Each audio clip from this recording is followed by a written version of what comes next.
Alright, perfect. So the next thing we do, we download SmartConsole, a FAT client we'll be using to connect to our management server and manage our policies.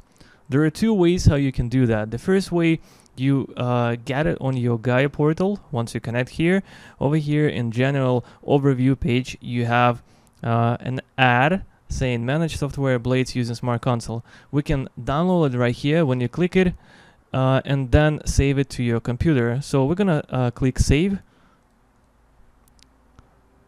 It's gonna download it right away, right from the device. And the second way you can do it, you can get on support center.checkpoint.com and type in the version you have installed. In my instance, it's R80.40.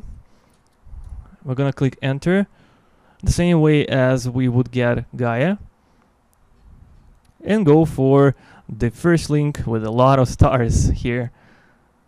Same where we got our ISO file. We scroll down to downloads and get SmartConsole from here. We click here, we're gonna have the same image. I want to mention that if you have the version R80.30, you have to download a corresponding SmartConsole. If it's R80.30, look up for R80.30 in your support center and get an according version of SmartConsole.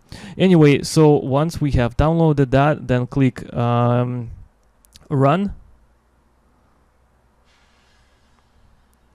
And now we have to install it on our PC.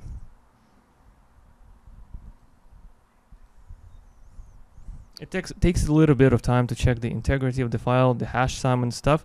So just, it's pretty straightforward. Just next, and then we connect, and we will be able to actually work with our file.